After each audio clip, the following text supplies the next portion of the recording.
전도서 10장 2절부터 3절까지 전도서 10장 2절에서 3절 두 절만 같이 읽겠습니다.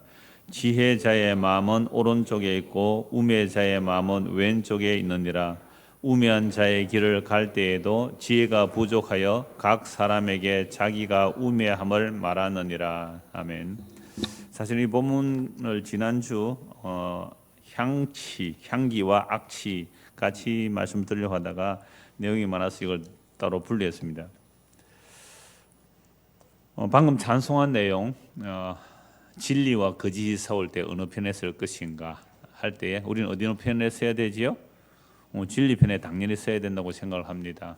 악과 거짓이 싸우면 우리는 진리와 거짓이 싸우면 우리는 진리 편에 쓰는 게 당연하죠. 그러니까 십자가를 지고 주님을 따른다 이런 찬송을 합니다.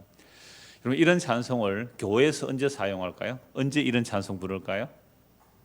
교회에서 이런 찬송 주로 할 때에 교회가 나눠졌을 때, 교회가 싸움할 때 목사파, 장로파 나누면 이 찬송 서로 불러요. 그럼 그럼 이쪽은 오늘 이쪽이 오른쪽에 할까요? 우파, 이쪽은 좌파. 오른쪽 목사편, 이쪽은 왼편 장로편 합니다. 그러면 이 찬송을 같이 한다니까요, 두 사람이. 그러면 방금 찬송 몇 장이었죠? 580? 한번 보실래요? 580. 어느 민족 누구나 결단할 때 이게 굉장히 장중합니다. 사실 제대로 막 이렇게 반주해서 부르면요, 굉장히 장중하죠.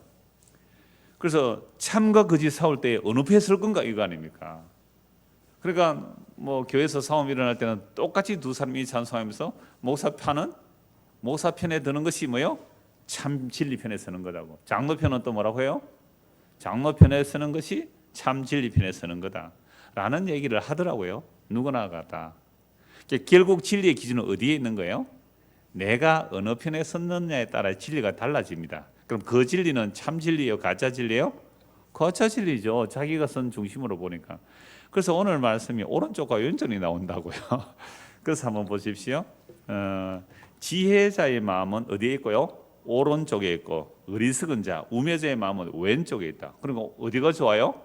오른쪽이 좋고 왼쪽이 나쁘다. 이렇게 느낌이 팍 오죠. 그럼 여러분 어디에 써야 되겠어요? 우파에 써야 돼요? 좌파에 써야 돼요? 이렇게 말씀드리니까 막 갑자기 헷갈리죠? 우매한 자는 길을 갈 때에도 지혜가 부족하여 각 사람에게 자기의 우매함을 나타낸다 말합니다. 여러분 이게 우리나라에도요, 왼손은 뭔가 어설퍼 보이는 것 느끼죠? 여러분 왼손잡이 있어요? 우리 가운데? 왼손잡이. 왼손잡이 계시군. 글도 왼손으로 써요? 글서는 오늘 양손, 그럼 양손잡이입니다. 그건. 완전히 왼손으로 쓰는 사람이 뭔가 어설퍼 보이거든요. 미안합니다. 왼손잡이 분들에게는. 그래서 왼손잡이는 좋지 않다는 생각을 하고 있어요. 뭐 성경에도 보니까 지혜자의 마음 어느 쪽에 있고요? 오른쪽에 있고, 어리석은 자는 왼쪽에 있다 그러는 말. 그러니까 우리나라 어른들은 성경을 알았는지 자꾸만 왼손을 쓰면 혼을 냈어요. 자꾸 오른손을 쓰라고 했단 말이에요. 왜 그랬을까요? 여러분 왼손잡이로 살아가는 것이 불편합니다. 왼손잡이는요, 그러니까 통계적으로 성인으로 비유하면 인구의 약 7%에서 10%가 왼손잡이래요. 그럼 대부분 생활 도구들은 오른손잡이를 위해서 만들어납니다. 그럼 내가 왼손잡이라면 가위도 왼손잡이 가위를 구하러 따로 특별히 가야 돼요. 오른손잡이면 집에 있는 가위 쓰면 되는데 내가 왼손잡이면 가위 하나 쓰려고 해도 못 써요. 낫도 마찬가지고 칼도 마찬가지고 모든 생활 도구들이 오른손잡이 중심으로 되어 있죠.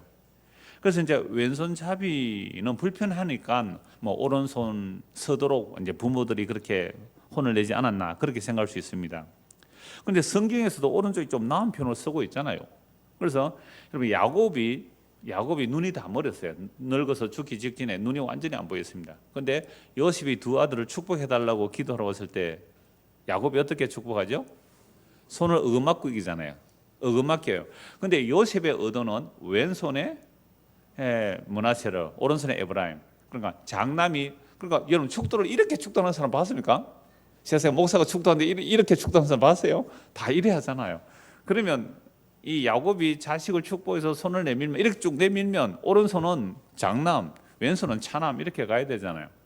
그런데 눈도 어두운 사람이 이렇게 축복을 하는 거예요. 그래서 요셉이 아버지 이러시면 안 됩니다 하고 손을 떼서 오른손을 장남, 왼손을 차남에게 갈게 하려고 하니까 야곱이 이러죠. 안 보이면서 아들아 내가 다 안다. 내가 다 안다. 그런데 에브라임이 먼저다. 므낫세가 뒤다. 이렇게 에브라임 므낫세를 바꿔버리죠. 므낫세와 에브라임 바꿔버린단 말이에요. 어그막혀서 축복을 해버리는 거죠. 그러니까 야곱도 물론 야곱은 계시를 받아서 이렇게 했지만 야곱도 요셉도 오른손이 왼손보다 좀 나은 거잖아요. 그러니까 에브라임의 두목이 돌아가는 거죠. 이렇게 어긋맞겨 축복하는 거. 성경에도 오른쪽이 좋다. 우리 어른들도 오른쪽이 좋다. 그럼 우리가 오늘날 대한민국에는 이 정치 지형에서 어느 편에 서야 됩니까?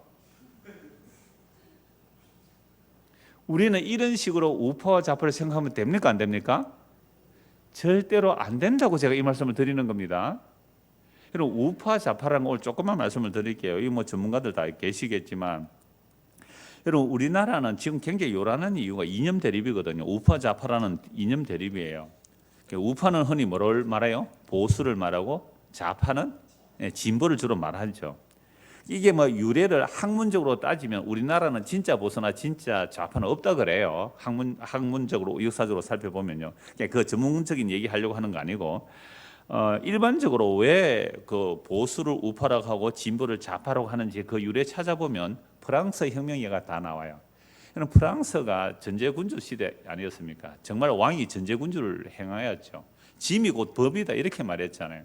그 왕을 단두대에서 당장 목 잘라 죽이자. 그래서 급진적인 계획을 하자라는 쪽이 어디에 앉았고요? 의회를 하는데 왼쪽에 앉았고, 야 그래도 온건하게 좀 개혁하자. 그러니까 우파나 좌파나 다 뭐예요? 개혁주의자들입니다. 개혁하는데 오른쪽에 하는 사람 좀 온건하게 하자라는 사람이 오른쪽에 앉아요. 그때부터 뭐가 되었어요? 우파는 좀 보수적이고 온건하고 좌파는 좀 진보적이고 계획적이고 이렇게 되어 있어요. 근데 우리나라는 진짜 우파와 진짜 좌파가 있어요? 없다라고 이제 학자들이 그런 얘기를 해요. 그러니까 하여튼 그 230년쯤 전이죠. 230년쯤 전에 있었던 우파 좌파 이야기가 무려 솔로몬의 전도서에 영향을 미쳤을까요? 말도 안 되는 얘기잖아요. 그런데 왜 성경 자꾸 오른편이 좀 나은 것으로 왼편이 좀 못한 것으로 기록하고 있는가?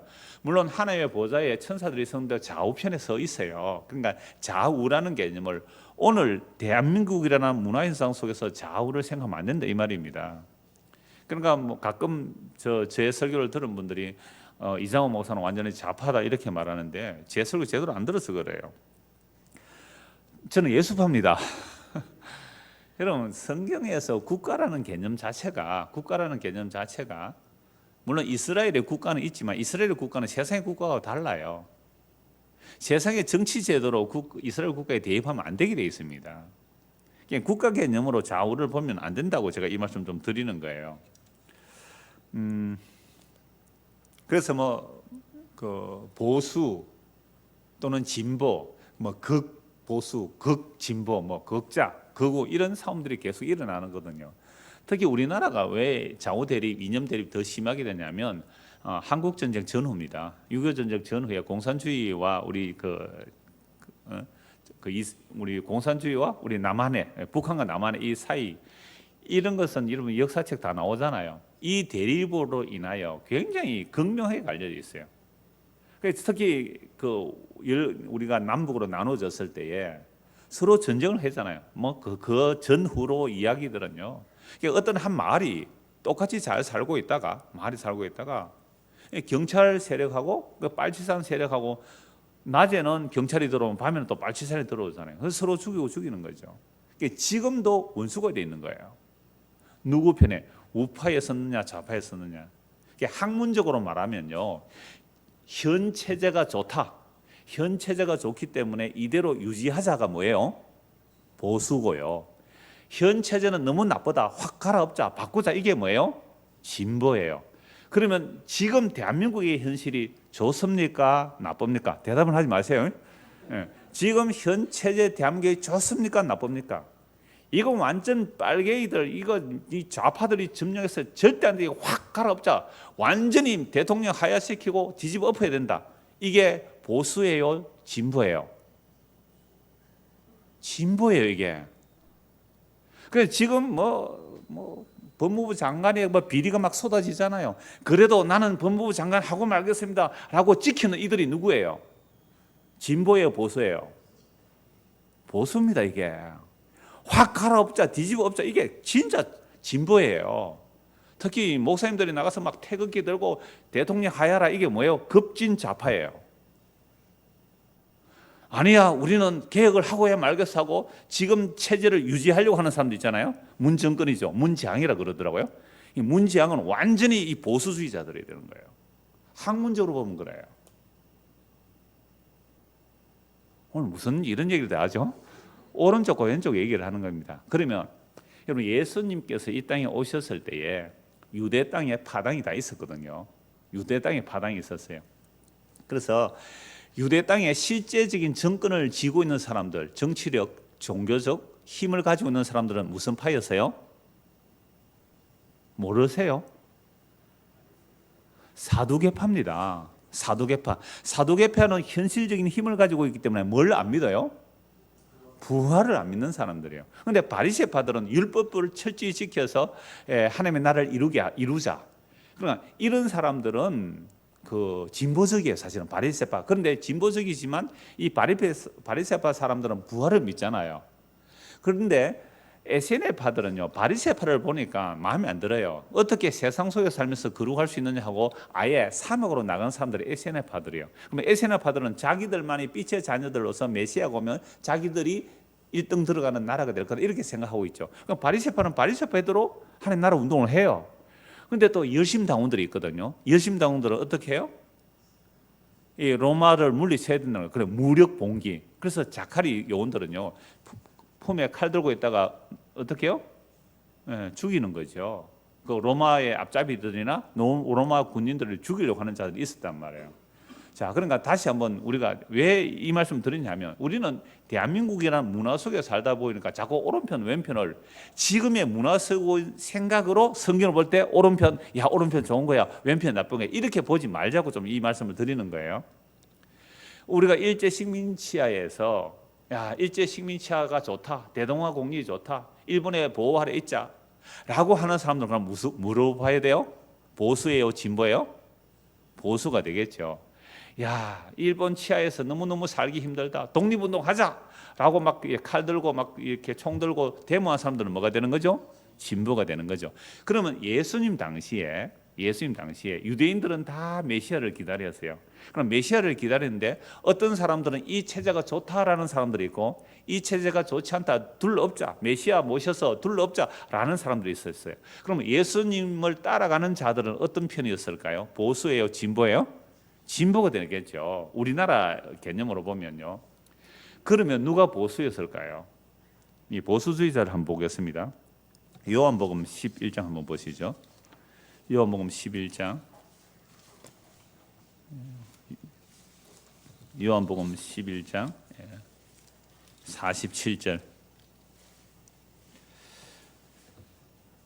이에 대제사장들과 바리새인들이 공회를 모으고, 이 사내들은 공회를 모였습니다. 70명의 그 사내들은 공회를 모으고 이르되, 이 사람이 많은 표적을 행하니 우리가 어떻게 하겠느냐. 이 사람 누구예요? 예수.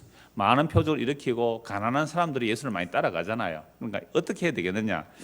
48절. 만일 그를 이대로 두면 모든 사람이 그를 믿을 것이요, 그리고 로마인들이 와서 우리 땅과 민족을 빼앗아 가리라 하니.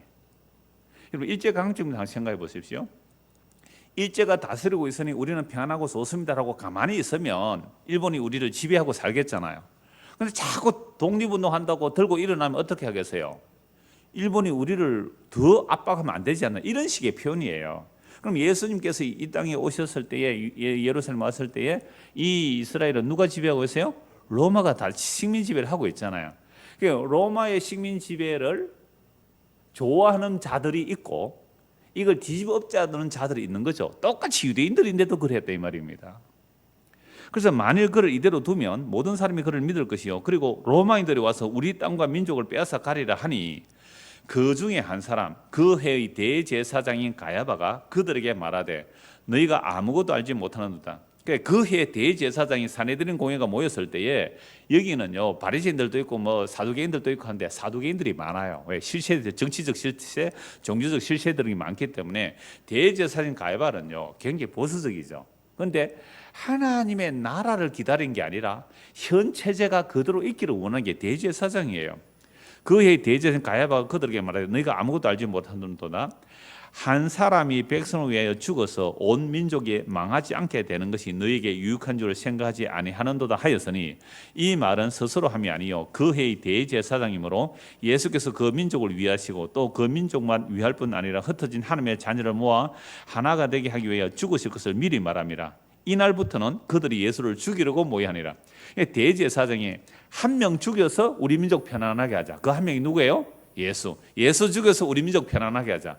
괜히 예수가 막 사람들 이렇게 운동을 하면 로마가 그걸 반역이라고 생각하고 진압하러 오면 우리 다 망하지 않나, 다 죽지 않느냐. 그러니까 예수 하나 죽여서 조용히 그냥 로마 치하에서 살아가자. 여러분 그 시돈 지역의 사람들이요, 두로와 시돈 지역의 사람들이 그 로마의 그 밀을 먹고 살기 때문에 이 헤롯이 밑보였어요. 그러니까 헤롯에게 시돈과 두로 사람들로서 어떻게 이야기합니까? 왕의 옷을 입고 연설하러 나왔을 때 왕이 사도행 여러분, 왕이시여 당신은 사람이 아닙니다. 신의 음성입니다. 이렇게 말했거든요. 그래서 헤롯이 하나님께 영광을 돌리지 아니하므로 벌레가 먹어서 죽었다 그렇게 되어 있어요. 이거 요세푸스에 보면요, 정말로 구멍이라는 구멍에서는요 벌레가 다 나오다고 되어 있어요. 얼마나 몸이 썩어 문드러졌으면 그랬을까요? 그러니까 지금 유대인들 가운데서도 아까 바리새파, 에세네파, 열심당 이렇게 네 파가 있단 말이에요. 그럼 이들도 다 메시아를 자기 중심의 메시아 사상을 다 가지고 있는 거죠. 그럼 예수님께서 오셔서 이 네 파 중에 누구 파를 편들어 주셨습니까? 바리새파, 사두개파, 열심당원, 칼 팍 뽑아 드는 사람들, 아니면 사막에 간 사람들, 아무도 편들어 주지 않았습니다. 그럼 예수님께서 오늘 대한민국에 오셨다면 어떻게 말씀하실까요? 오른쪽 편 손들어 줄까요? 왼쪽 편 손들어 줄까요? 예수님 이렇게 말씀하시죠. 예수 그리스도의 십자가 죽으시고 부활하시고 성천하셔서 성령을 보내시니까 성령 임한 자들 이렇게 전합니다. 너희가 십자가에 못 박아 죽인 예수를, 누가 십자가에 못 박아 죽였어요? 바리새파, 사두개파, 열심당원들, 에세네파 이들 다, 심지어 거기 누구까지요? 로마까지 합동으로 예수를 십자가 못 박아 죽였습니다. 그러므로 오늘 대한민국에 복음을 전하려면 우파도 회개해야 되고 좌파도 회개해야 됩니다. 회개 정말로 예수 믿어야 돼요. 정말 예수님 왜 죽었느냐 하면요, 예수님은 우파에서 의해서도 죽고 좌파에서 죽은 거예요. 나는 중간이다. 중간에 의해서도 죽었습니다. 그러니까 이 예수가 누구신지 알고 믿어야 되는 거죠. 나중에 성경에서 쭉 찾아보겠습니다만은.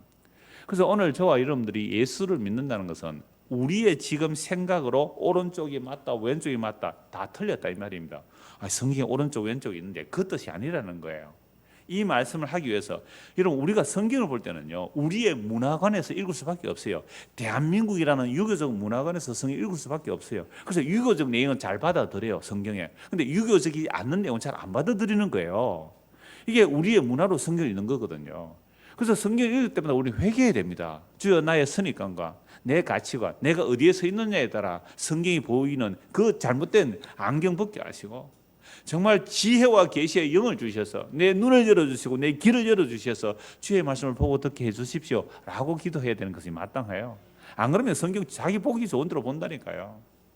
그러니까 바리새파는 말씀을 바리새파적으로 끌어들이고요, 사두개파는 사두개파적으로 말씀을 끌어들인다고요. 그래서 예수님이 우리 편에 서주지 않으면 그건 적이에요. 그래서 예수님은 이 땅에 오셨을 때 공동의 적이었습니다. 예수님은 공동의 적이었어요. 바리새파, 사두개파 할 것 없이, 열심당원 할 것 없이, 에세네파 할 것 없이, 로마의 그 정치 세력 할 것 없이 다들 예수 죽이는 일에 동의가 되었단 말이에요. 오늘 저와 여러분들이 대한민국이라는 현실 속에서 예수를 믿을 때에 정말로 내가 선 자리가 어떤 자리라 할지라도 나는 예수님을 배척한 죄인입니다. 라는 것이 인식되지 않으면 아직도 예수를 자기 편에 끌어들이는, 자기가 주인이고 예수를 자기를 도와주는 어떤 여러 신들 중에 하나의 신으로 대접한다면 이건 잘못된 신앙이다 이 말이에요. 그리고 심지어 여호수아가 가나안 땅에 들어갈 때 어떻게 합니까? 자기 땅에 정말 모세의 뒤를 이어서 약속의 땅에 딱 들어왔단 말이에요. 요단 건너서 들어왔어요. 근데 제일 먼저 누가 나와요? 다 군대 장관이 하는 사람 나와요. 그러니까 여호수아가 그 상대방을 보고 뭐라 합니까? 너는 우리 편이냐 적 편이냐 이렇게 물었잖아요. 우리 편이냐 적 편이냐. 야, 여러분 여호수아는 누구 편이에요 지금? 여호와 편으로 여호와의 전쟁을 하러 가나안 땅에 들어왔잖아요. 그리고 딱 보고 너는 우리 편이냐 적 편이냐. 근데 그 군대 장관이 뭐라고 말합니까? 나는 아니다. 나는 적 편도 아니고 네 편도 아니다 이 말이죠. 그럼 여호수아가 누구 편이냐 편을 가르는 순간 여호수아 자기는 이미 누구 편에 서 있다고 생각한 거예요? 하나님 편에 서 있다고 생각한 거예요. 너 누구 편이야? 라고 말하는 순간 자기는 여호와 편에 서 있다고 생각한 거예요. 그때 이 군대장은 뭐라고 해요? 아니라. 나는 여호와의 군대장관으로 지금 와 있다 이렇게 말했거든요. 너 신버스. 신버스라는 말은 종이란 말이에요. 벌써 하나님이 내 편이라고요. 참, 우리는 그래도 기복주의도 아니고, 그죠? 신비주의도 아니고 금욕주의나 그래도 복음 전하니까 하나님 우리 편이 되시겠다고요. 그러면서 상대방을 딱 보죠. 어느 사람이 낯선 사람이 나왔어요. 딱 조사하는 거예요. 네 누구 편이야? 이미 자기는 무슨 편에 넣고 있는 거예요? 오른편에 진리 편에 넣고 있는 거예요. 이게 엉터리다 이 말입니다. 그래서 우리가 예수를 믿는다는 것은요, 오늘까지 나는 오른편에 서 있었다라는 그 착각하지 말고 날마다 자기 십자가를 지는 거예요. 여러분, 날마다 자기 십자가를 진다는 말은 내가 오늘까지 이게 진리라고 붙들었는데, 물론 진리가 바뀌지는 않습니다. 그런데 진리를 붙들었던 내가 진리는 아니잖아요. 근데 그 진리를 붙들어 내가 진리가 돼서 내 말 안 들으면 너희 다 가짜라라고 몰아붙이는 게 저와 여러분입니다. 이거 예수 믿어도 별 수 없이 이렇게 나와요. 이게 선악과 따먹고 타락한 모든 인간의 모습이 이래요. 저도 마찬가지예요. 제가 복음 전했다고 했는데 누가 당신 그 복음 아니라고 하면요, 제 씩씩거린다고요. 무시라? 성경 한번 찾아볼까? 원어 한번 파짜볼까? 원어 한번 파볼까? 성경 전체 맥락 한번 볼까? 막 이렇게 나오는 거예요. 그럴 때에 주여, 또 예수님을 내 편으로 끌어들이려고 했군요. 주여, 제가 잘못했습니다. 회개합니다. 라고 예수를 믿으면, 그죠? 좌파도 우파도 회개하고 서로 사랑할 거 아니에요. 아니, 원수를 사랑했죠. 그러잖아요. 원수를. 그럼 원수 사랑하려면 어떻게 해야 돼요? 손을 펼쳐야죠. 기다려야죠. 허그해야죠. 근데 그거 너무 꼭 안고 있으면 안 됩니다. 그럼 또 그게 강제가 되기 때문에 또 풀어줘야 돼요. 하나님께서 우리를 품기 위하여 누가 오셨어요? 예수님께서 십자가에서 살찌고 피를 흘려 자기를 내어주셨어요. 여러분, 성부, 성자, 성령 삼위일체 하나님 얼마나 신비해요. 여러분, 예수님 원바디 쓰리 퍼슨이라 그랬잖아요. 제가 그 월요일 날 전주 가서 이 말씀 좀 나눴는데요. 보세요. 예수님만 보여요, 우리 눈에는. 그런데 예수님 안에 누가 계신다고요? 하나님이 계시고 성령이 계신다 그래요. 어찌 계십니까 그게? 여러분, 예수님께서 이렇게 말, 아버지가 내 안에 있다 그러면 예수님 자기를 온전히 비워내야 돼요. 그죠? 비워내야 아버지가 거기 계실 거 아니에요. 근데 아버지가, 하나님 아버지가, 그런 거 예수가 내 안에 있다 이렇게 하면 아버지가 어떻게 해야 돼요? 자기를 온전히 비워내야 예수가 거기 계시는 거 아니에요. 너무 신비 아니에요? 우리가 원수를 사랑한다고 할 때에는요, 자기를 비워내지 않고서는 결코 원수를 안을 수가 없는 거잖아요. 정말로 나와 상대방이 100% 원수였다면 한쪽이 100% 비워지면 하나가 될 수 있는 거잖아요. 근데 내가 팔을 벌리고 원수에게 가까이 가는데 온갖 멸시받을 각오해야 돼요. 오해할 수 있잖아요. 저게 무슨 마음으로 내 있고 팔 벌리고 오지? 멸시 조롱 다 받을 수 있어요. 침뱉음 당할 각오해야 돼요. 그래서 주의 오래 참으심 우리의 구원이 된다고 말씀하시잖아요. 그러니까 이런 개념으로 본다면 우리가 뭐 복음을 안다, 진리 편이다, 이게 얼마나 엉터리인지 몰라요. 그래서 날마다 죽노라라는 표현이 바울이 날마다 죽노라 한 말이 자기가 진리를 몰라서 그 말 한 거 아니잖아요. 내가 진리를 붙들고 있다, 내가 진리 되면 아니잖아요. 그 진리가 날마다 우리를 해체하고 내 안에 그리스도가 내 안에 계시는 그 놀라운 관계, 이걸 지금 성경이 말하고 있는 거죠. 그러면 원수조차도 뭐예요? 하나가 될 수 있는 거잖아요. 원수조차도. 못한 건 불가능합니다. 안 됩니다. 삼위 하나님의 신비가요, 삼위일체의 신비가 원바디 쓰리 퍼센트거든요. 세 위격이에요. 우리가 금요 공부할 때 했잖아요. 사람이 인격이라는 것은요, 자기 의식을 가지고 자기 결정을 할 수 있으면 인격이라 그래요. 그럼 분명히 성부, 성자, 성령도 위격, 하나님의 위격이죠. 하나님의 자기 의식과 자기 결정이 있단 말이에요. 성부, 성자, 성령이 다 자기 의식과 자기 결정을 가지는데 이 자기 의식과 자기 결정이 충돌이 일어납니까? 안 일어납니까? 단 0.001%도 충돌이 안 일어나기에 그걸 완바디라고 그래요. 얼마나 신비해요. 그러면 성부 안에 완전히 비워줘요. 성자의 일하심이 100% 성부의 일하심이래요. 100% 그게 성령의 일하심이에요. 그래서 예수님 떠나면서 누구 보내주신다 그랬어요? 성령 보내주신다 그랬죠. 그럼 성령의 일이 누구의 일이에요? 성자의 일이고요. 그 일이 누구예요? 성부의 일이에요. 여러분, 얼마나 놀라워요. 이게 부부가 하나라는 개념도 그렇거든요. 부부 일심동체라 그러잖아요. 몸이 두 개라도 진짜 부부가 일심동체라면 부인이 어떤 결정을 했어요. 그럼 남편이 오케이 하면 되잖아요. 잘했어 이러면 되잖아요. 남편이 무슨 결정을 했는데 부인이 여보 정말 잘했어요 이러면 그걸 뭐라 그래요? 하나라 그래요. 근데 남편이 결정했는데 부인이 와서 번복시켜요. 이건 아니라고. 부인이 뭔가 결정했는데 남편이 이건 아니라고. 이건 뭐예요? 둘이가 한 몸이에요, 한 몸 아니에요? 어려워요 이게.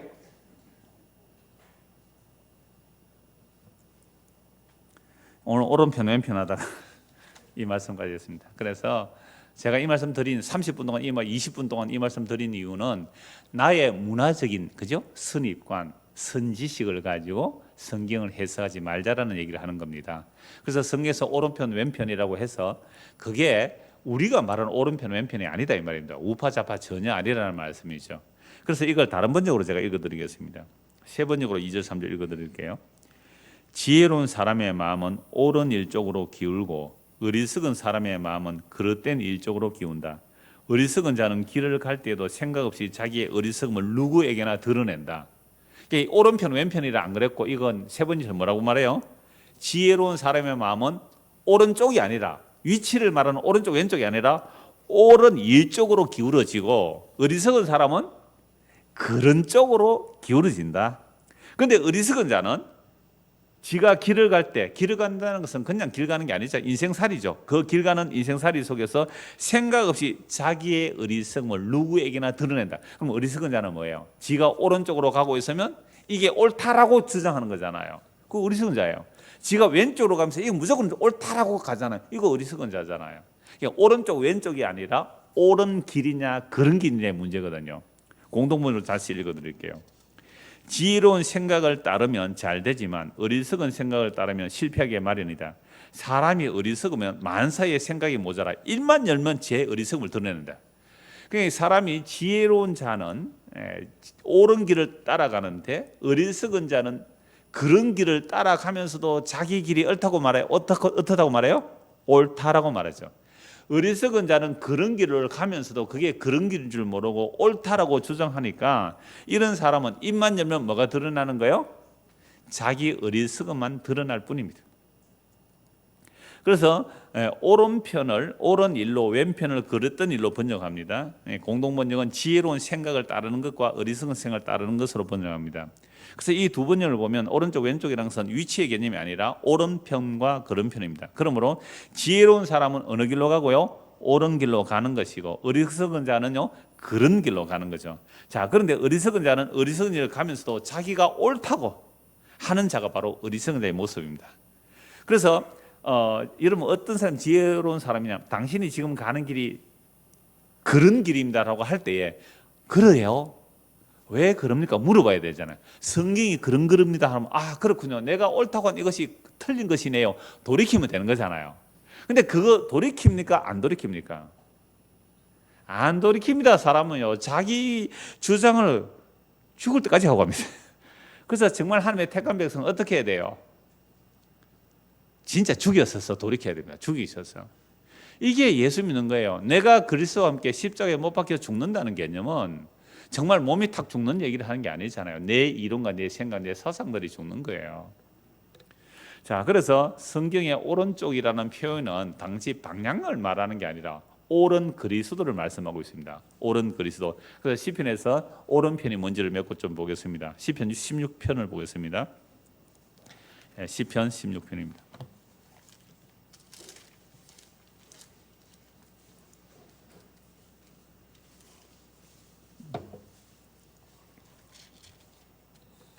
여덟 시인 줄 알고 오셨어요?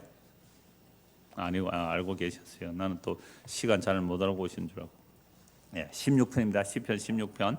7시 반입니다. 수요일은. 오랫동안 8시에서 혹시 모르고 오신 분가 해서. 자, 시편 16편 8절 보십시오.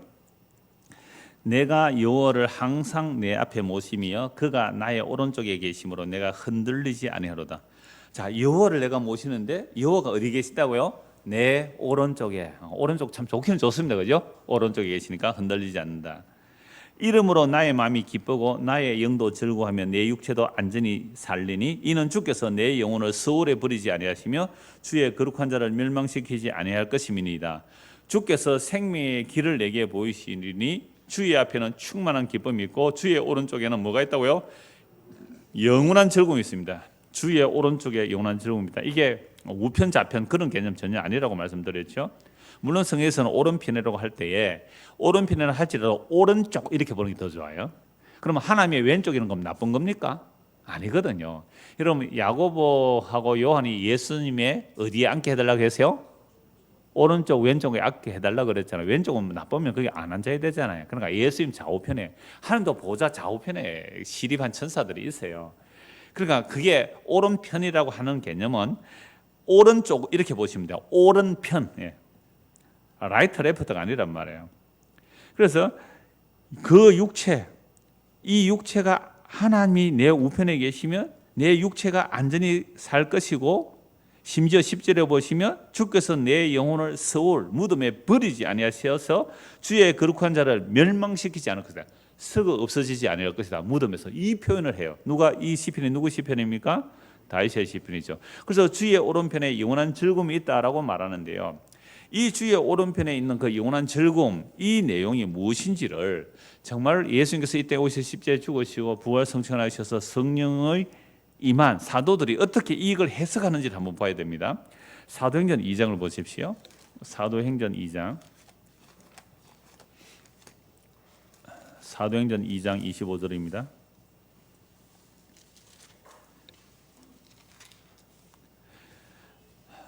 이제 오순절 성림에서 베드로 사도가 설교하는 내용입니다. 다윗이 그를 가리켜 이르되 내가 항상 내 앞에 계신 주를 배웠으며 나로 요동하지 않게 하기 위하여 그가 내 우편에 계시도다. 그러므로 내 마음이 기뻐하였고 내 혀도 즐거워하였으며 육체도 희망에 거하리니 이는 내 영혼을 음부에 버리지 아니하시며 주의 거룩한 자로 썩음을 당하지 않게 하실 것이미로다. 주께서 생명의 길을 내게 보이셨으니 주 앞에서 내게 기쁨이 충만하게 하시리로다.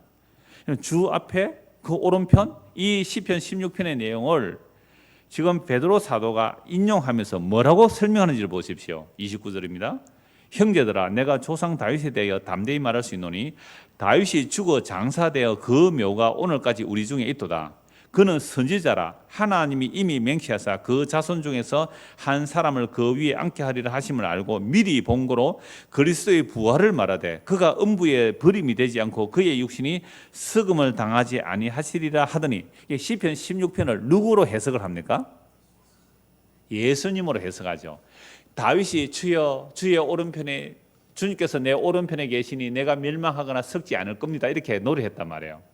죽어서 썩어지지 않을 거라고 노래했어요. 다윗이 예수님 오시기 1000년 전에.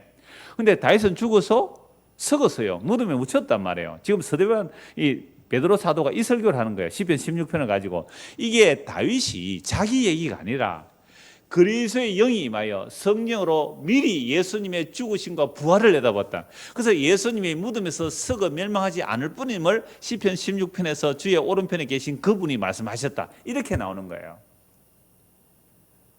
그래서 이게 사도들의 해석이에요. 그래서 다윗의 시편을 가지고 다윗 자신에게 바로 적용하면 안 돼요. 그게 그 성령이 임하여 그리스도의 죽으심과 부활, 썩지 아니함을 시편 16편에서 말씀하셨죠. 그분이 지금 어디 계신다고요?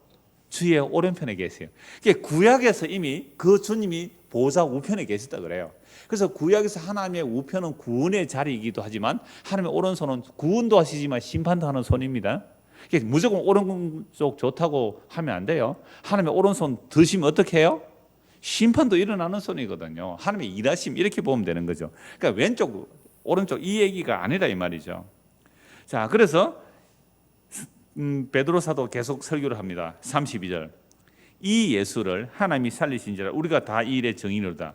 하나님이 오른손으로 예수를 높이심에 그가 약속하신 성령을 아버지께 받아서 너희가 보고 듣는 이것을 부어주셨느니라.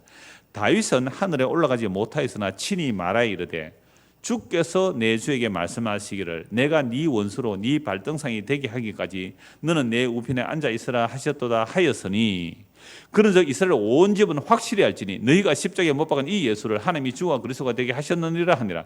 자, 시편 110편 1절을 지금 베드로 사도가 말씀해요. 이거 안 찾아도 아시죠?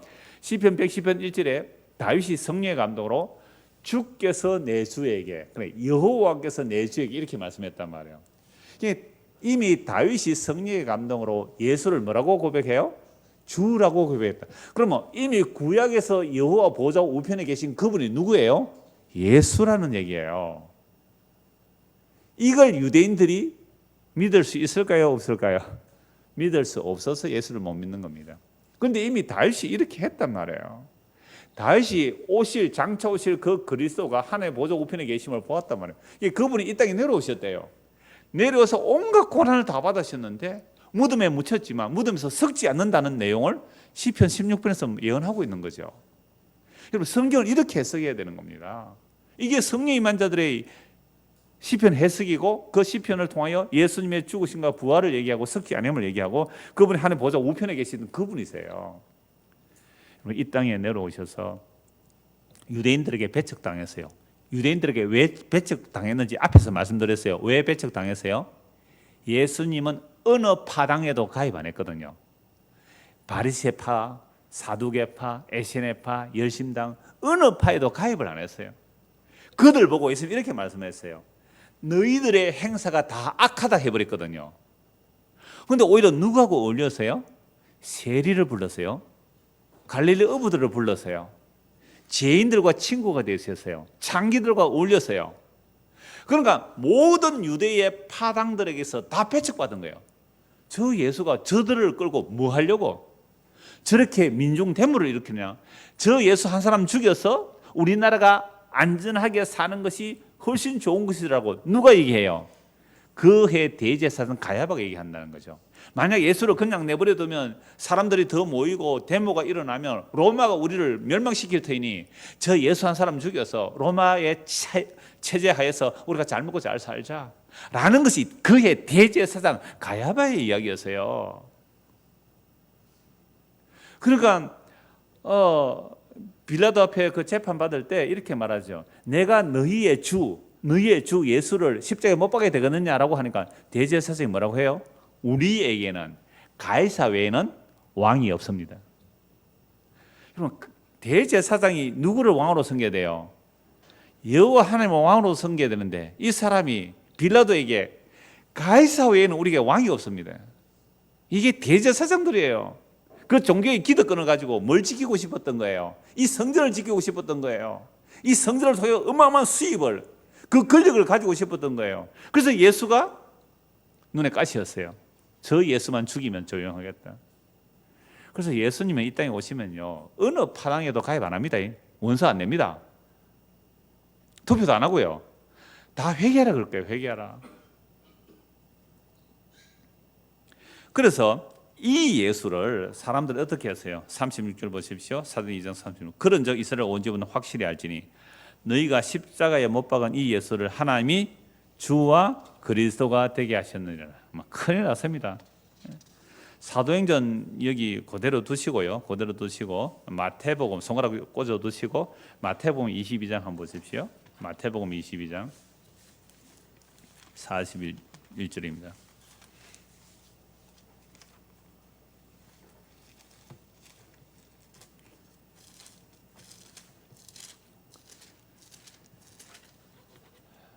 바리새인들이 모였을 때에 예수께서 그들에게 물으시되 너희는 그리스도에 대하여 어떻게 생각하느냐 누구의 자손이냐.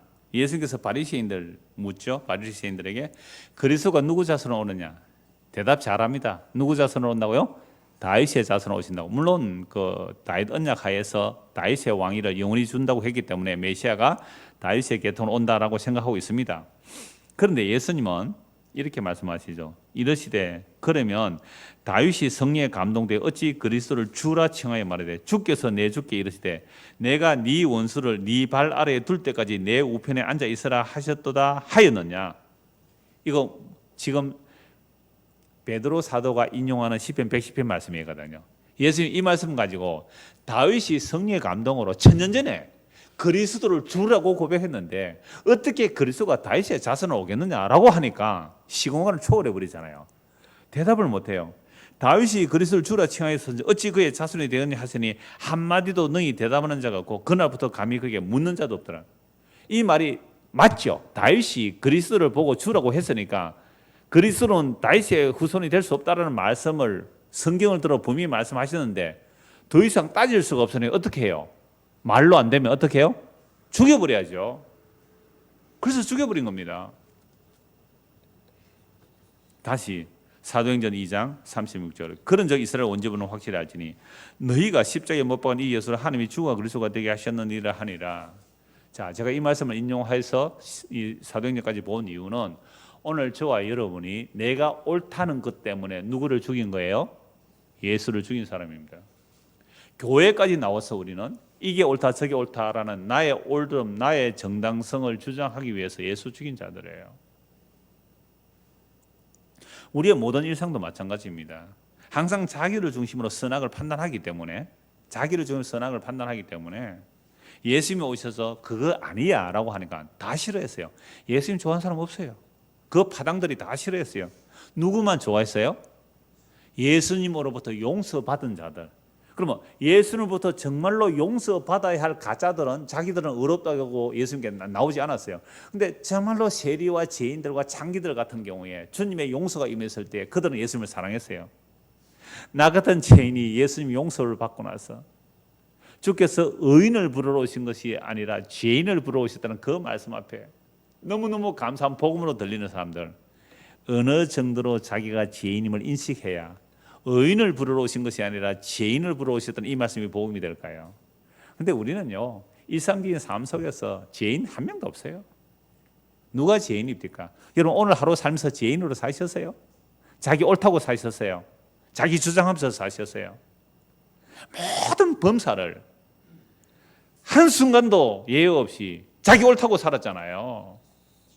그러니까 자기를 항상 오른편에 세워뒀다는 거예요. 자기를 보좌 우편에 계신 그분이 옳은 분인데, 그죠? 보좌 우편에 계신 그분이 진짜 옳으신 분인데 지가 보좌 우편에 앉았어요. 그러니까 항상 자기 중심으로 옳음을 주장하니까 보좌 우편에 계신 그분이 이 땅에 오셨는데 그분을 죽여버린 거 아닙니까? 베드로가 이걸 설교하는 거예요. 그때 37절 그들이 이 말을 듣고 마음에 찔려. 오늘 저와 여러분이 똑같은 이 말씀을 듣고 마음에 찔려야 돼요. 내가 오늘 하루 살면서도 내가 얼마나 내 옳다고 살아왔는가, 그게 찔려 베드로와 다른 사도들에게 물어이르되 형제들아 우리가 어찌할꼬 하거늘 베드로가 이르되 너희가 회개하여 각각 예수 그리스도의 이름으로 세례를 받고 제사함을 받으라. 그리하면 성령의 선물을 받으리니 이 약속은 너희와 너희 자녀와 모든 먼데 사람 곧 주 우리 하나님이 얼마든지 부르시는 자들에게 하신 것이라. 주 하나님께서 그리스도 안에서 부르는 자들은 회개하고 예수 믿게 되는 거예요. 여러분 회개하고 예수 믿는다는 말이 뭔지 아시겠죠? 회개하고 예수 믿는다는 뭐예요? 나의 옳음을 주장하고 내가 하나님의 보좌 우편에 앉아서 항상 나를 중심으로 세상을 판단하려고 했던 이 제 회개라 이 말입니다. 그 보좌 우편에 계셨던 그 구약의 보좌 우편에 계셨던 그 다윗이 본 그 보좌 우편에 계신 그분이 이 땅에 오셔서 내 말 들으라 하니까 아무도 안 들었어요. 아무도. 그래서 예수 죽였단 말이에요. 사도행전 7장도 보십시오. 사도행전 7장입니다. 이제 스데반 집사입니다. 성령과 지혜가 충만한 스데반 집사가 사도행전 7장 전체에서 설교를 해요. 설교를 했을 때에 하나님이 사람의 손으로 지은 전에 계시지 않는다라고 얘기를 해요. 사람의 손으로 지은 전에 계시지 않는다. 49절 보십시오. 주께서 이르시되 하늘은 나의 보좌요 땅은 나의 발등상이니 너희가 나를 위하여 무슨 집을 짓겠으며 나의 안식할 처소가 어디냐. 이 모든 곳이 다 내 손으로 지은 것이 아니냐 함과 같으니라. 목이 곧고 마음과 귀에 할례를 받지 못한 사람들아 너희도 너희 조상같이 항상 성령을 거스르는도다. 너희 조상들이 선지자들 중에 누구를 박해하지 아니했느냐. 의인이 오시리라 예고한 자들을 그들이 죽였고 이제 너희는 그 의인 누구죠? 예수님 그 잡아준 자요 살인한 자가 되나니 너희는 천사가 전한 율법을 받고도 지키지 아니하였도다 하니라. 그러니까 하나님이 사람의 손에 지은 전에 계시지 아니하신다는 이사야 선지자의 이 말씀을 전했을 때에 그 성전을 붙들고 있는 자들이 스데반을 죽입니다. 54절. 그들이 이 말을 듣고 마음에 찔려 그를 향하여 이를 갈거늘. 그럼 베드로의 설교 같은 설교에서는 회개하는데 똑같이 마음에 찔리기는 하는데 어떤 사람에게는 마음에 찔리기는 하는데 이를 가려 죽이는 일이 일어나죠. 스데반이 성령 충만하여 하늘을 우러러 주목하여 하나님의 영광과 및 예수께서 어디에 계시고요? 하나님 우편에 계시고. 정말 놀라운 표현이에요. 자, 구약에 이미 하나님 보좌 우편에 주께서 내 주에게 다윗이 본 그 영광의 그 주님이 누구라고요? 예수라고요. 예수. 어떤 예수요? 얼마 전에 유대인들의 손에 의하여 그 옳다는 그 똑똑하다는 자기 의에 가득한 유대인들의 손에 죽임당한 그 예수가 지금 어디 계세요? 보좌 우편에 거기 계시네요. 그럼 다윗이 성령의 감동으로 본 그 주님이 누구라는 얘기예요? 유대인들과 그 로마인들이 합동하여 아니 오늘 우리도 합동하여 죽여버린 그 예수가 하늘 보좌 우편에 계시네요. 이제 어째요? 큰일 난 거 아니에요. 어찌할꼬 회개하고 예수 믿으면 구원받지만 이 말에 있어서 이를 갈면서 돌을 던져 스데반 때려 죽이는 사람 그 심판받는 거잖아요. 그런데 놀랍게도 그 돌 던져 죽이는 자들 중에 바울이 하나님의 은혜로 부름받아 구원받아요. 바울이 나중에 똑같은 얘기를 하잖아요. 예수가 누구신지. 그러니까 오늘 저와 여러분들이 오른편 왼편 나눌 때가 아니란 말이에요. 진짜 예수님이 왼편에 계시면 그쪽이 옳은 거고 예수님이 오른편에 계시면 그분이 예수님이 옳은 거고 예수님이 거지들과 함께 계시면 그곳이 옳은 것이고 예수님이 나병 환자와 함께 계시면 그곳이 옳은 것이에요. 그 예수님이 하나 보좌 우편에 계시다고 이 얘기를 하는데 스데반 돌로 쳐 죽여요. 정말 놀랍죠. 여러분 다윗이 예수님 오시기 전에 주께서 내 주에게 한 그 주님이 예수님이 직접 말씀하셨잖아요. 그 주가 내다라고. 그 주가 내다라고 예수님 말씀하시잖아요. 근데 그걸 싫어서 다 죽여버려요. 예수님을. 근데 그분이 죽으시고 3일 만에 부활하시고 40일 땅에 계시다 성천하셨는데 지금 스데반 집사가 돌에 맞아 죽는데 누가 보여요? 하늘이 열리고 하늘 보좌 우편에 그 예수가 계세요. 그래서 그 예수를요 그리스도라고도 얘기 안 해요. 사람들은 자꾸 예수와 그리스도를 나눠요. 예수는 육체로 오셔서 예수를 빨리 죽여버리가 내가 그리스도가 된다고요. 아니요. 그 보좌 우편에 계신 분을 스데반은요 그리스도를 안 거라고 말해요. 예수라고 합니다. 54절. 그들이 이 말을 듣고 마음에 찔려 그를 향해 이를 갈거늘. 스데반이 성령 충만하여 하늘을 우러러 주목하여 하나님의 영광과 및 이 꼴이다 이 말입니다. 하나님의 영광과 및 예수께서 어디에 계시고요? 하늘 우편에. 여러분 예수 그리스도라고도 안 하잖아요. 예수께서. 저는 너무너무 놀라운 표현이에요. 이게. 그리스도께서 이렇게도 안 하잖아요. 예수께서. 예수는 이 땅에 사람 오신 그분이에요. 십자가에 죽은 그 예수가 지금 어디 계세요? 하늘 보좌 우편에 계세요. 여러분 이 말 듣고 주여 내가 예수 죽은 죄인 맞습니다 하고 무릎 꿇고 회개하면 구원받아요. 그런데 이 말 듣기 싫어서 길을 막고 스데반 돌로 쳐 죽이면 그게 심판이에요. 자, 그래서 예수님 지금 하늘 보좌 우편에 계세요. 말하되 보라 하늘이 열리고 인자가 하나님의 아들 그분이 사람의 아들이 되신 그 인자 사람의 아들 그분이 하나님 우편에서 내가 본다라고 하니 그들이 큰 소리를 지르며 길을 막고 일찍 그에게 달려들어 성 밖으로 내치고 돌로 칠시에 증인들이 옷을 벗어 사울이라는 청년의 발 앞에 두니라. 놀라워요. 진짜 우리에게 하늘이 열리고 그 예수를 보게 된다면 우리도 이런 고백을 하게 돼요. 그들이 돌로 스데반을 치니 스데반이 부러지듯 이르되 주 예수여 내 영혼을 받으시옵소서 하고 60절 같이 읽읍시다. 무릎을 꿇고 크게 불러 이르되 주여 이 죄를 그들에게 돌리지 마옵소서 이 말을 하고 자니라. 여러분 저와 여러분 정말 예수님 만났어요? 정말로 예수님 만났어요? 영광의 그 보좌 우편에 계신 그 영원한 하나님이 사람이 되시고 사람의 손에 죽임을 당하고 고난당하고 채찍맞고 침뱉음 당하고 가시 면류관 서시고 온갖 고난 다 당하신 그 주님, 그 예수, 침뱉음 당한 저주받아 죽은 미련하고 어리석은 그 예수가 참으로 보좌 우편에 영원하신 그 하나님이심을 정말 믿으시나요? 그분을 정말로 믿는다면 그분이 우리에게 보인다면 주여 자기를 향해 돌 던지는 자를 향하여 주여 저들의 죄를 사하여 주소서. 여러분 이게 하나님 나라예요. 이 역사 속에서 이게 안 되면 천국 갈 생각 꿈에도 말아야죠.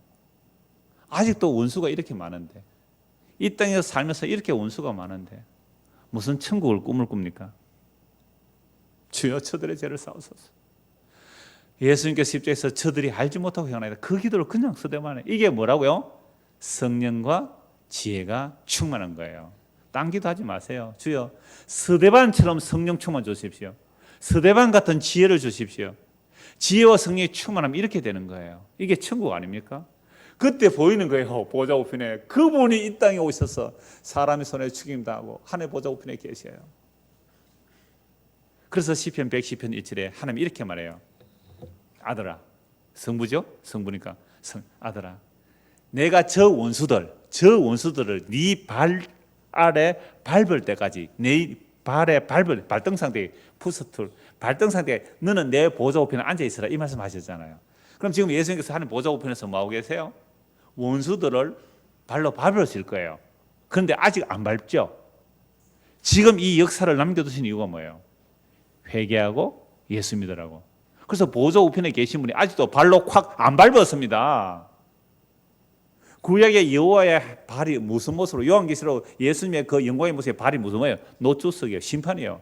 그 발로 아직 안 밟고 계세요. 안 보입니다. 이 역사 속에. 그런데 성령과 지혜가 충만한 스데반은 봤잖아요. 베드로, 야고보, 요한이 봤잖아요. 그럼 우리는 이 기록된 말씀을 통해 예수님이 지금 보좌 우편에 계시는데 회개하지 않으면 그 발에 밟힐 거예요. 그러게 여기까지 기다리라 그랬잖아요. 근데 이게 눈에 보여요, 안 보여요? 안 보이죠. 히브리서 2장을 한번 보십시오. 전에도 말씀을 드렸지만은 히브리서 2장.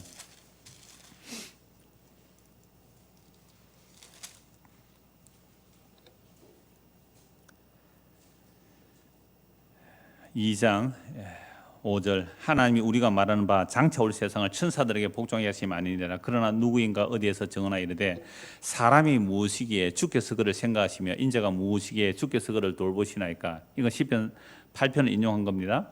그를 잠시 동안 천사보다 못하게 하시며 영광과 존귀로 간을 씌우시며 만물을 그 발 아래 뭐하게 하셨다고요? 복종하게 하실 거예요? 하셨어요? 하셨어요. 묵시적으로 만물을 그 발 아래 복종하셨는데 문제는 묵시 속에서 하나님의 계시 속에서는 만물을 그 발 아래 복종하셨는데 지금 이 역사 속에는 보입니까? 안 보입니까? 안 보이는 거예요.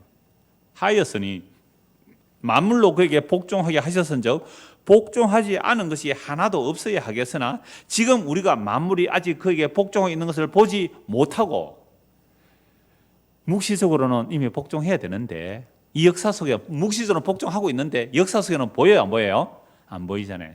그래서 세상이 요란합니다. 다 지잘났다고. 우파는 우파대로, 좌파는 좌파대로, 김정은은 김정은대로, 문재인은 문재인대로, 트럼프는 트럼프대로, 아베는 아베대로, 시진핑은 시진핑대로 전부 다 지잘났다고 떠들고 있는 거예요. 요란하죠. 그래서 세상이 요란한 거예요. 그런 자들이 우리들이에요. 우리가 그 정도의 권력과 권세와 그 환경에 안 있어서 이 모양으로 살지 여러분들이 그 자리에 있다면 트럼프보다 더 할 거예요. 아베보다 더 할 거고요. 문재양보다 더 할 거고, 김정보다 더 할 거고. 자꾸 문재양이 나오면 하도 여러분들 문재양 계산서 다 그래요, 다 그래요. 전부 각자가 지금 왕으로 살고 있잖아요. 그런데 진짜 하나님의 보좌 우편에 그 왕자에 계신 그분이 이 땅에 사람으로 오셔서 멸시 천대 받으시고 십자가 지신 그분이, 그 예수가 진짜 하나님 보좌 우편에 계심을 여러분들 믿으십니까? 진짜 믿으신다면 날마다 회개하고요. 날마다 회개하고 예수를 주와 그리스도로 믿을 뿐만 아니라 원수를 향하여도 뭐라고 해야 돼요? 주여 저들의 죄를 사하소서. 저들이 알지 못하고 행합니다 라는 모습이 성도여야 해요. 자기의 문화적 환경이, 자기의 정치적 지향이, 자기의 경제적 위치가 어떠하든지 상관없어요. 모두가 다 그 예수 그리스도의 무릎을 꿇고 주여 내가 당신을 죽인 죄인인데 당신은 나를 살려주셨습니다 라는 그 고백이 하나님께 영광이 됩니다. 그게 빌립보서 2장의 내용이고요. 그래서 에베소 1장에 보면 하나님의 강력한 일이 예수 그리스도의 죽으심과 예수 그리스도의 이 땅에 오심, 낮아지심, 그리고 죽으심, 부활, 성천이에요. 근데 놀랍게도 에베소 2장 우리 너무 많이 찾아봤잖아요. 허물과 죄로 죽은 우리를 그리스도와 함께 살리시고 그리스도와 함께 하늘에 앉히시니, 여러분 예수님이 혼자 하늘에 앉아 계신 분이 아니란 말이에요. 왜 이 땅에 오셨어요? 허물과 죄로 죽은 우리, 아버지께서 그리스도 안에 맡겨주신 자들을 대신하여, 아니 예수님이 2000년에 십자가 지시네, 2000년 뒤에 오늘 2019년에 살고 있는 오늘 저와 여러분의 죄를 위해서라도 우리를 끌어안고 대신 죽으시고 우리를 묵시 속에서 하늘에 앉혀주셨어요. 그래서 지금 이 역사 속에서 내가 회개하고 예수를 믿는다는 것은 보좌 우편에 계신 그분의 발 앞에 무릎을 꿇는 것이 예수 믿는 겁니다. 근데 세상이 눈에 보여요, 안 보여요? 안 보이니까 사람들은 무릎 안 꿇죠. 돈에 무릎 꿇어요. 권력에 무릎 꿇고 다른 세상의 힘에 무릎 꿇죠. 진짜 예수님의 발 앞에 만물이 복종됐다는 것이 눈에 보여져야 돼요. 그래야 세상이 안 무섭죠. 세상이 우습죠. 세상이 가볍죠. 목사들이 죽는 걸 되게 겁내더라고요. 그래서 죽으면 빨리 천국하는데 왜 그렇게 죽음을 겁내느냐고.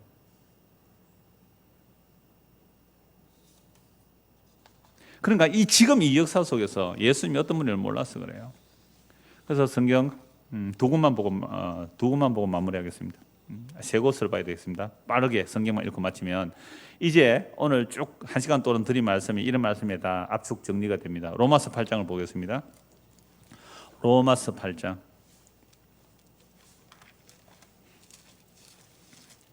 보좌 우편, 오른편에라는 그 뜻이 예수님이 하신 모든 일이 오르신 겁니다. 로마서 8장 34절. 누가 정죄하리요? 죽으실 뿐 아니라 다시 살아나신 이는 그리스도 예수시니 그는 하나님 우편에 계신 자요 우리를 위하여 간구하시는 자신이라. 하나님 우편에 계신 분이 우리를 끌어안고 하늘에 앉혀놨다 그랬잖아요. 그래서 우리의 신분은 하늘에 앉혀진 자 맞아요. 근데 아직 몸이 여기 있잖아요. 그래서 우리를 위해서 뭐하고 계세요? 기도하고 계세요. 8장 26절에 보면 성령이 우리 안에서 기도하시고요. 예수님 하나님 보좌 우편에서 우리를 기도하고 계세요. 왜요? 우리의 신분은 어디에 앉혀질 자들이기 때문에 하늘에 이미 묵시 안에서 앉혀져 있고 이제 우리도 그와 함께 그 영광의 자리에 앉혀져야 하기 때문에 이 땅에서 살아가면서 썩을 것 찾아 헤매고 세상의 헛된 영광 찾아 헤매니까 성령이 말할 수 없는 탄식으로 기도하시고, 하나님이 얘 기도 듣지 마세요. 내 기도 들어주세요. 얘 기도 들으면 얘 망해요.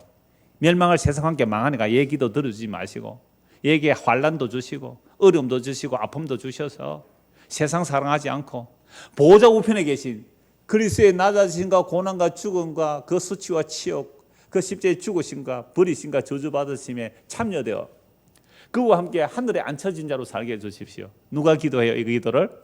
성령님과 예수님이 기도하니까 우리에게 예기치 않는 환난이 닥쳐와요.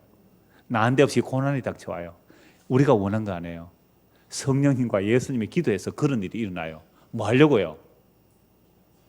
세상과 함께 멸망받지 않게 하려고, 예수의 발 앞에 함께 밟히지 않게 하려고, 그를 끌어올려 하늘을 보좌 우편에 앉혀 놓으시려고. 그래서 우리에게 어떤 환난이나 죽음이나 위험이나 핍박이나 사망조차도 우리 주 예수 그리스도 안에 있는 하나님의 사랑에서 끊을 수 없다는 거 알잖아요. 39절 높음이나 깊음이나 다른 어떤 피조물이라도 우리를 우리 주 그리스도 예수 안에 있는 우리 주 예수 안에 있는 묵시적으로는 하나님 보좌 우편에 앉혀져 있는 이 역사 속에 고난당하고 있는 그러나 예수 믿고 있는 우리를 그 그리스도 안에 있는 하나님의 사랑을 끊을 수가 없습니다. 누가 정죄하고 승편하겠어요? 이게 하늘 보좌에 앉혀진 자들의 담대함입니다. 골로새서 3장 두 곳 남았습니다. 골로새서 3장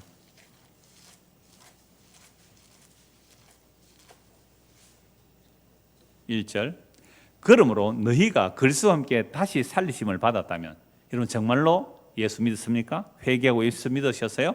그렇다면 그리스도와 함께 다시 살리심을 받았습니다. 다시 살리심을 받은 사람은 어디에 있다고요? 하나님 보좌 우편에 앉혀져 있다 그랬잖아요.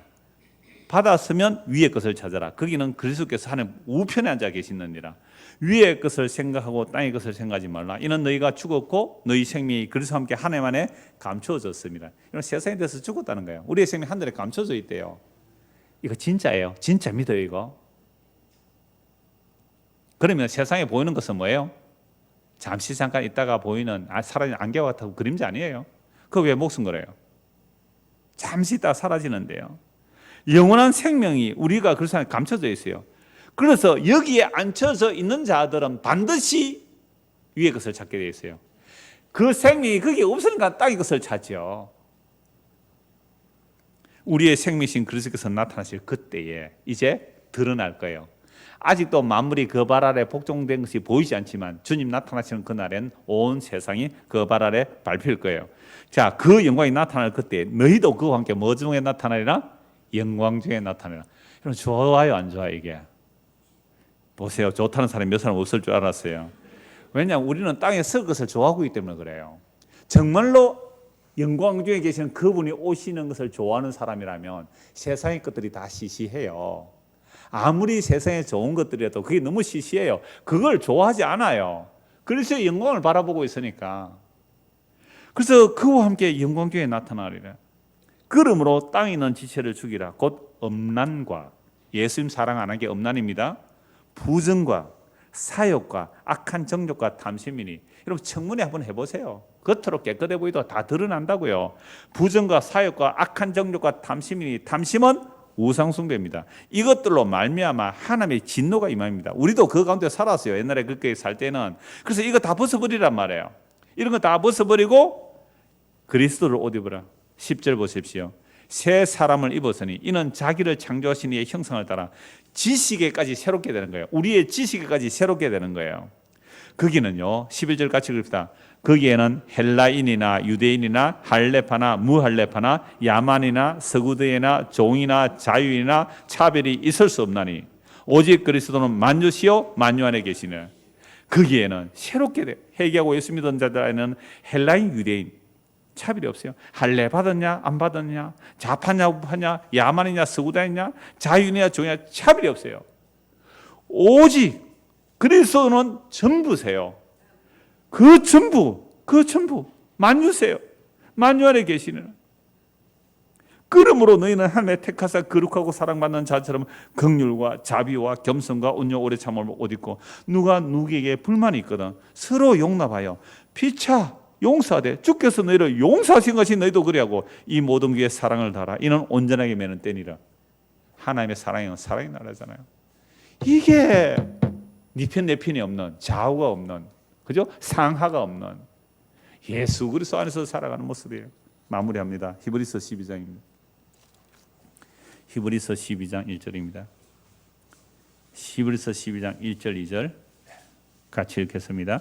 이러므로 우리에게 구름같이 둘러싼 허다한 증인들이 있으니 모든 무거운 것과 얽매이기 쉬운 죄를 벗어버리고 인내로서 우리 앞에 당한 경주를 하며 믿음의 주여 또 온전하게 하신 이인 예수를 바라보자. 그는 그 앞에 있는 기쁨을 위하여 십자가를 참아사 부끄러움을 개의치 아니하시더니 하나님 보좌 우편에 앉으셨느니라.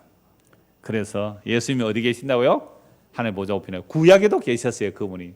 그분이 사람이 되어 십자가에 죽으시고 다시 그 보좌에 계시는데 왜 이 땅에 오셔서 십자가 지셨어요? 자신의 살과 피를 우리에게 나눠주셔서 우리를 그리스도의 몸으로 끌어안고 우리를 하늘 보좌에 앉혀놨어요. 묵시적으로는 그게 완료되어서 거기에 앉아 있어요. 거기에 앉혀져 있는 사람들은 반드시 뭘 찾게 되었어요? 위의 것을 찾아요. 그 보좌 우편에 계신 그리스도, 그 영광의 자리를 바라보고 주님을 생각하게 돼요. 그런 자들에게는 이 땅에 일어나는 환난과 핍박과 어려움들이 잠시 잠깐 당하는 그 고난들이지만 그것은요 장차 나타날 그 영광과 좋게 비교도 할 수 없습니다. 이 영광에 눈 떠여지는 저와 여러분 되기를 소원합니다.